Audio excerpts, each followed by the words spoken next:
જય શ્રી કૃષ્ણ મિત્રો, આજે આ વિડીયોમાં સાંભળશું દિવાળીના દિવસે સાંભળવામાં આવતી માતા લક્ષ્મીની કથા. સાથે સાંભળશું દિવાળી પર્વનું મહાત્મ્ય. મિત્રો, દિવાળીનો દિવસ એટલે આનંદ, ઉત્સાહ અને પ્રકાશનો દિવસ કહેવાય છે. એવું કહેવાય છે કે આજના દિવસે રાવણનો વધ કરીને 14 વર્ષનો વનવાસ ભોગવીને પ્રભુ શ્રી રામ, માતા સીતા અને અનુજ લક્ષ્મણ સાથે અયોધ્યા પાછા આવ્યા હતા. આ દિવસ એટલે કારતક મહિનાની અમાસનો દિવસ હતો. લોકોએ પોતાના ઘરોને રામના આવવાની ખુશીમાં દીવાથી સજાવ્યા હતા. માટે આ દિવસે દીવા પ્રગટાવવાની પરંપરા છે અને આ માટે આપણે તેને દિવાળી કહીએ છીએ. આ દિવસે લોકો મા લક્ષ્મી અને વિઘ્નહર્તા ભગવાન શ્રી ગણેશની પૂજા કરે છે, કારણ કે મા લક્ષ્મી જ સુખ અને સંપન્નતાની દેવી છે. તેમના આશીર્વાદ વિના સંસારનું કોઈ પણ કામ પૂરું નથી થતું. પરંતુ લક્ષ્મી એટલે કે ધનનો ખર્ચ કરવા માટે માનવીની વિવેક બુદ્ધિ સારી હોવી જોઈએ. માટે આ દિવસે મા લક્ષ્મી સાથે વિઘ્નહર્તા અને બુદ્ધિના દેવ પ્રભુ શ્રી ગણેશની પણ પૂજા કરવામાં આવે છે. આ પર્વ વિશે બીજી પણ ઘણી બધી કથાઓ છે, જેમાંની ઘણી પ્રચલિત કથા અને દિવાળીના દિવસે આ જરૂર સાંભળવી જોઈએ. તો મિત્રો, આ વિડીયોમાં દિવાળીના દિવસે સાંભળવામાં આવતી મા લક્ષ્મીની કથા સાંભળશું. જો આપને આ વિડીયો પસંદ આવે તો લાઇક, શેર, કોમેન્ટ કરી ચેનલ સબસ્ક્રાઈબ જરૂર કરજો.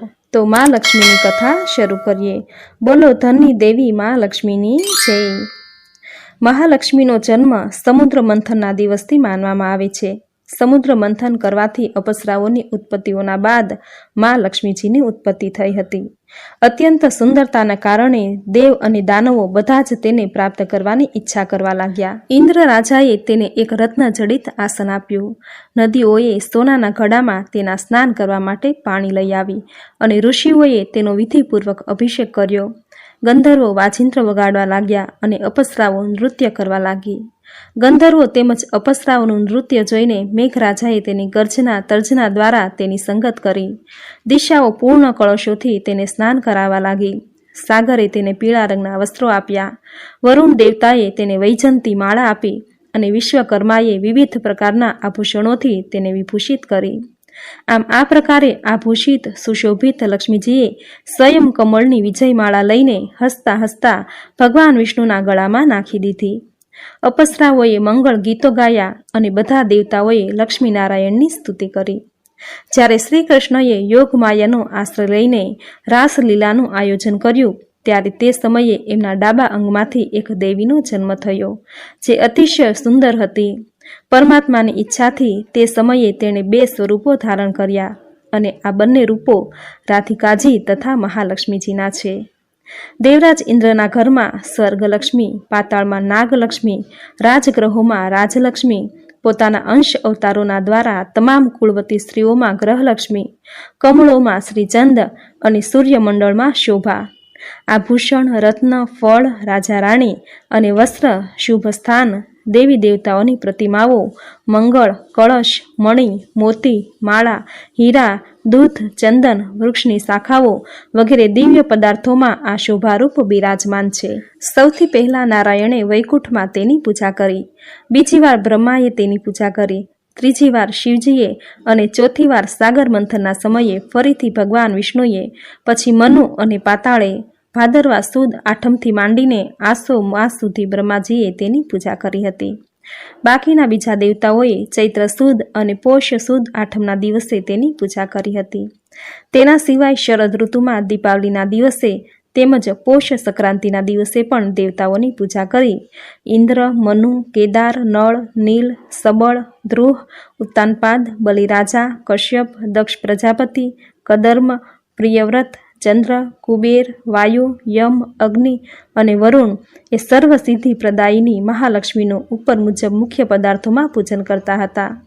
માર્કંડ પુરાણમાં મહાલક્ષ્મીની ઉપાસના માટે મહારાત્રિ એટલે કે દીપાવલી રાત્રિનું ખૂબ વિશેષ મહત્વ બતાવવામાં આવ્યું છે. એકવાર શનકાદી ઋષિઓએ સનત કુમારજીને પૂછ્યું, હે ભગવાન, દીપમણિકોત્સવ એટલે કે દીપાવલીના અવસર પર શ્રી લક્ષ્મીજીની સાથે સાથે અન્ય દેવી દેવતાઓનું પણ પૂજન શા માટે કરવામાં આવે છે, જ્યારે કે દીપાવલીનું પર્વ વિશેષ કરીને લક્ષ્મી પૂજન થાય છે? ઋષિઓની આ શંકાને સાંભળીને સનત કુમારજી કહેવા લાગ્યા, હે ઋષિઓ, જ્યારે દૈત્યરાજ બલિને તેના બાહુબળથી અનેક દેવતાઓને બંદીવાન બનાવી દીધા હતા, ત્યારે કાર્તિક મહિનાની અમાવસ્યાના દિવસે સ્વયં વિષ્ણુ ભગવાને વામન રૂપ ધારણ કરીને તેને બાંધી દીધો અને સમસ્ત બંધી બનાવેલા દેવતાઓને કારાવાસમાંથી મુક્ત કરાવી દીધા. કારાવાસમાંથી મુક્ત થઈને બધા મુખ્ય દેવો ક્ષીરસાગરમાં લક્ષ્મી સહિત વિશ્રામ કર્યો. આ કારણથી દીપાવલીના દિવસે લક્ષ્મી પૂજનની સાથે સાથે અન્ય દેવી દેવતાઓના પણ પૂજન તેમજ શયનની વ્યવસ્થા કરવી જોઈએ. આમ કરવાથી લક્ષ્મી અન્ય દેવતાઓની સાથે ત્યાં જ વિશ્રામ કરવો.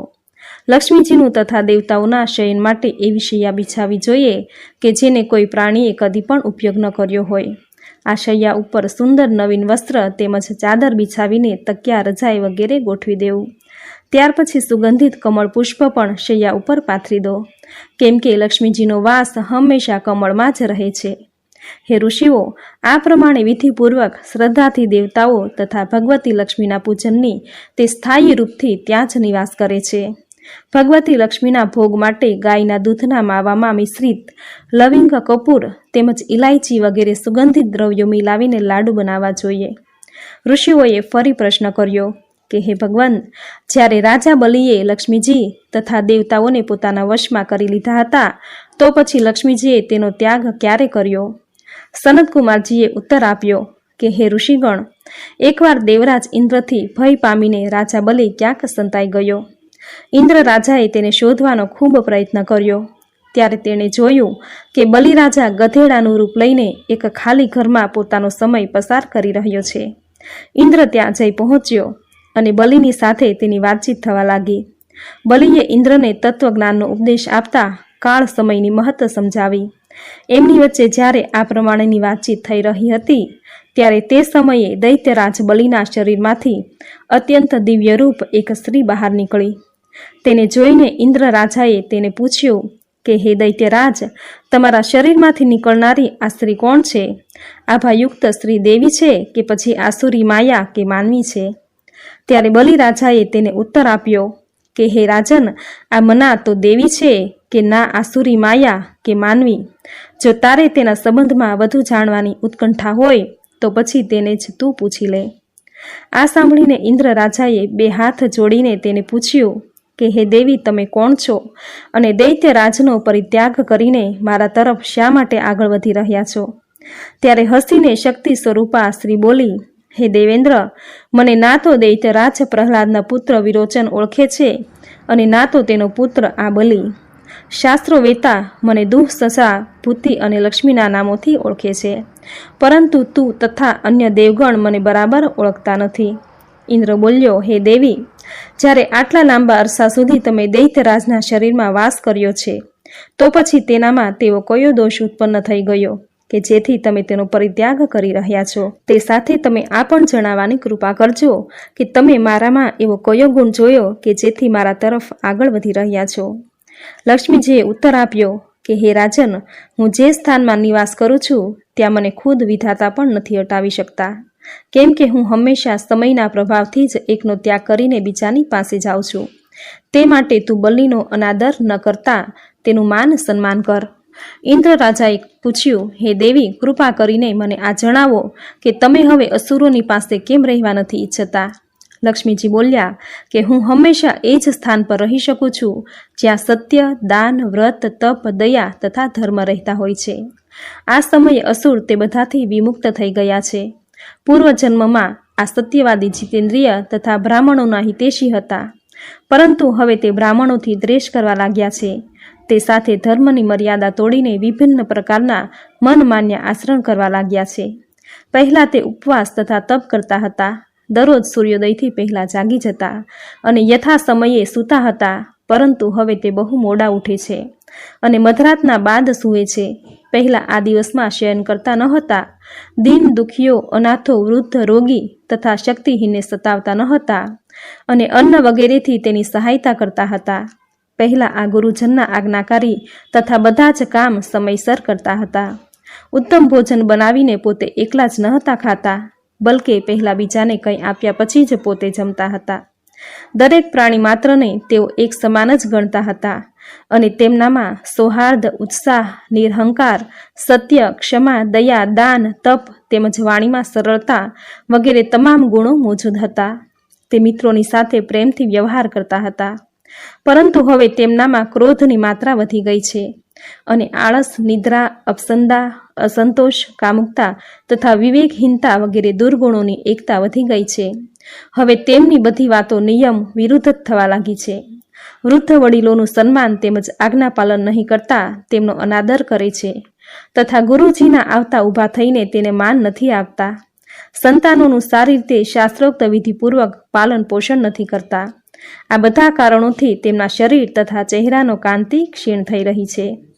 પરસ્ત્રી ગમન, પરસ્ત્રી હરણ, જુગાર, દારૂ, ચોરી વગેરે દુર્ગુણો અધિક આવી જવાના કારણે તેમની ધર્મ પરની શ્રદ્ધા ઓછી થઈ ગઈ છે. તેથી દેવરાજ ઇન્દ્ર મેં નિશ્ચય કર્યો છે કે હવે હું એમના ઘરમાં વાસ કરીશ નહીં. આ કારણથી મેં દૈત્યનો પરિત્યાગ કરીને તારા તરફ આગળ વધી રહી છું. તું પ્રસન્નતાપૂર્વક મારો સ્વીકાર કર. જ્યાં મારો વાસ હશે ત્યાં આશા, શ્રદ્ધા, ધૃતિ, શાંતિ, જય, ક્ષમતા, વિજિત અને સંગીત આ 8 દેવીઓ પણ નિવાસ કરશે. જો કે તમારા દેવોમાં હવે ધાર્મિક ભાવના વધી ગઈ છે, તેથી હું તમારે ત્યાં જ સનતકુમારજી આગળ બોલ્યા. તેથી હે ઋષિગણ, જે કોઈ પણ વ્યક્તિ લક્ષ્મીજીને પ્રાપ્ત કરવા મેળવવા ઈચ્છતો હોય તેણે આ પ્રમાણે જ આચરણ કરવું જોઈએ. બોલો મા લક્ષ્મીની જય. તો મિત્રો, આ હતી દિવાળીના દિવસે સાંભળવામાં આવતી મા લક્ષ્મીની કથા, જે આજના દિવસે સાંભળવાનું ખૂબ મહાત્મ્ય છે. જે કોઈ વ્યક્તિ પૂરી શ્રદ્ધાથી આ કથા વાર્તા સાંભળશે, માતા લક્ષ્મી પ્રસન્ન થઈ તેના ઘરમાં સ્થાયી નિવાસ કરશે. તેના ઘરમાં ધન ધાન્યના ભંડાર ભરેલા રહેશે. ઘરમાં સુખ સમૃદ્ધિની છોડ વરસશે. તો મિત્રો, આજની આ કથા વાર્તા તમે પૂરી શ્રદ્ધાથી અને ધ્યાનથી સાંભળી, જે સાંભળવાનું પુણ્ય ફળ તમને જરૂર પ્રાપ્ત થશે. તો મિત્રો, મા લક્ષ્મીની કૃપા પ્રાપ્ત કરવા કોમેન્ટમાં જય મા લક્ષ્મી જરૂર લખજો. વિડીયોને લાઇક કરી, ચેનલ સબસ્ક્રાઇબ કરી, બાજુમાં બેલ આઇકન જરૂર પ્રેસ કરજો. આવી જ નવી ધાર્મિક માહિતી, નવા ધાર્મિક વિડીયો સાથે ફરી મળીશું. તેમજ ગુજ્જુ પરિવારના દરેક મિત્રો, દરેક ભાઈ બહેનોને દિવાળીની ખૂબ ખૂબ હાર્દિક શુભકામના. દિવાળીનો આ શુભ દિવસ તમારા ઘર અને પરિવાર માટે સુખ સમૃદ્ધિ લઈને આવે તેવી પ્રાર્થના સાથે આપ સૌને મારા જય શ્રી કૃષ્ણ.